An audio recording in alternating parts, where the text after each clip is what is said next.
Haas is a big, strong kid. He's good around the basket.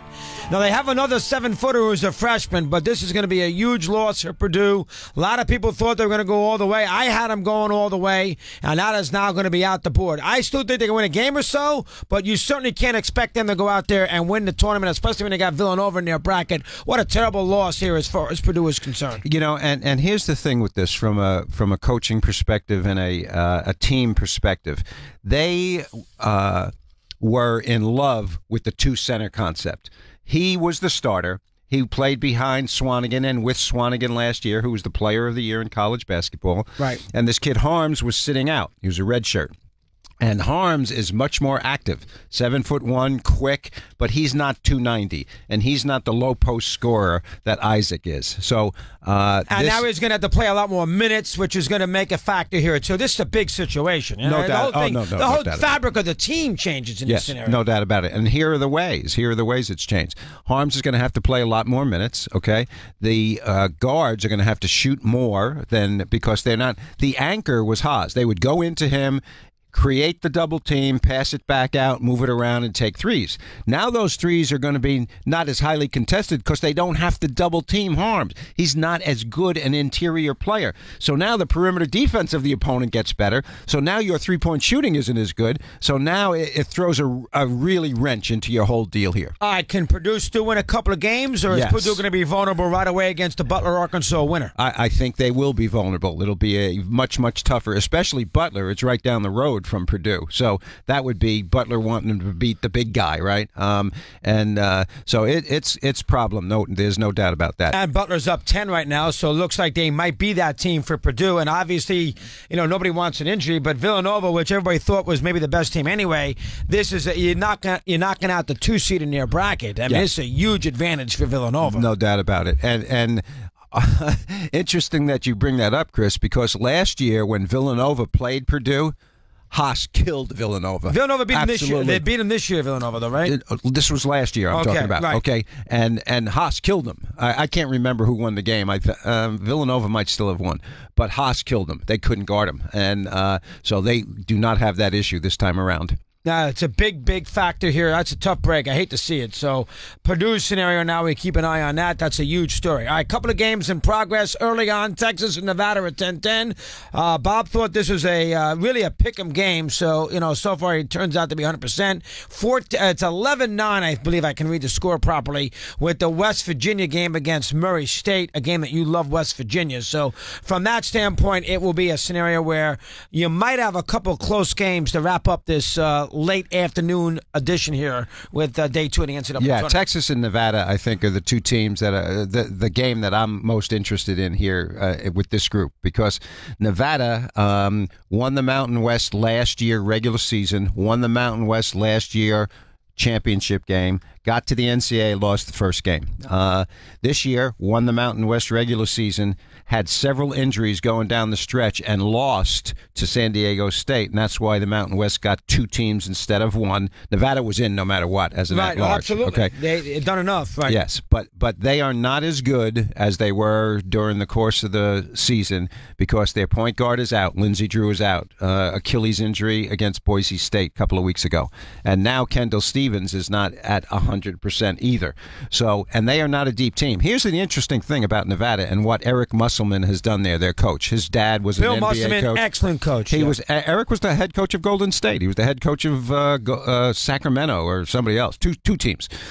But what he does in college is he has 4 Division I transfers sitting out every year. Okay, and what happens is those guys learn a system, they compete and practice, but you're only allowed 13 scholarships. So now with those 4 out, you only have 9 guys that you can play in games. And when 2 or 3 guys get hurt or have any kind of problem, you are extremely thin. Interesting. He's only got 9 guys in uniform. How about exactly that? Right. So he has the continue when he gets his players ready to go.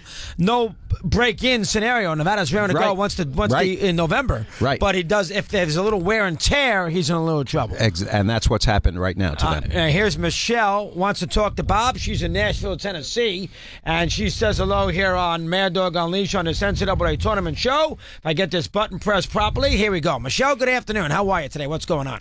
Hi, y'all. Hi, Mad Dog. How are you? All right, Michelle, doing well. Thank you. What's going on with you now? What do you have for me? Well, I love my bisons, but it looks like we might have shot our load here. I don't know why. That's somebody who is fooling around. That's well produced by Ed. John in Ohio, he's with us here with Bobby Wenzel. John, good afternoon to you. It is your turn. How are you today, pal? I'm great. Hey, I got two things for you, dog. The first thing, I've been listening to the show all week, so I remember when you had, what was his name? Steve, I had D'Antoni on not too long ago. 100% right. Yes, go ahead. Yeah, and, the irony between the whole thing with Wichita State and the plane crashes and all that stuff, I just wanted to say that was great radio, and obviously they won last night, so you're supposed to have him on. Remember what you told him right before you went off? I said, don't answer the phone when Eddie Erickson calls you. So exactly. We'll see if he answers it in about an hour or so. 100% right. Go exactly. And then I got one last thing, and this is the reason. I'm a huge Buckeyes fan. I watched that game from end to end yesterday, and obviously you see some things about Ohio State that makes you excited, but also you see some things that are just like, what are they doing? But the thing I wanted to say was South Dakota State was a great team, and they got that big white guy that might go, in the first or second round? That's what Bob said. Dom. Yes, Dom. Yeah, Dom. Yeah. He's, anyway, I think he's going to be at the end of the first round. Okay, that's what I thought too. So I just wanted to make the point that the coach, Holtman, he's been inspiring, and, it's like a whole new thing.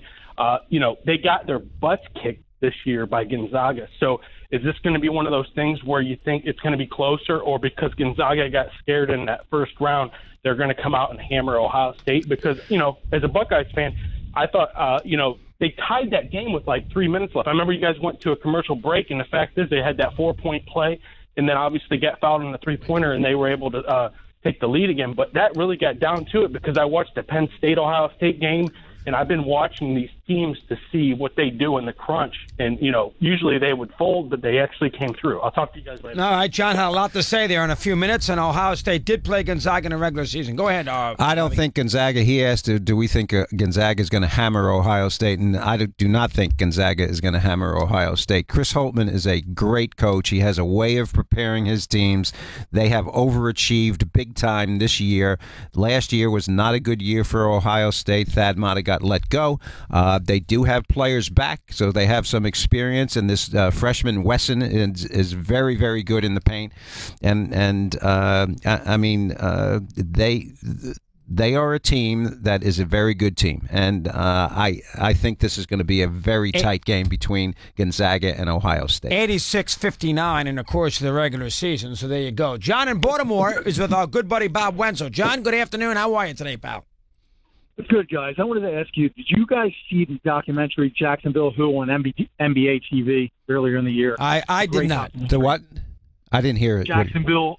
It's called Jacksonville Who. It's about the 69-70. Yes, of course. They allege that yes, I coached Jacksonville, and not then, obviously, but Artis Gilmore and Pembroke Burroughs, and they allege that there was some cheating going on with the officials in that documentary.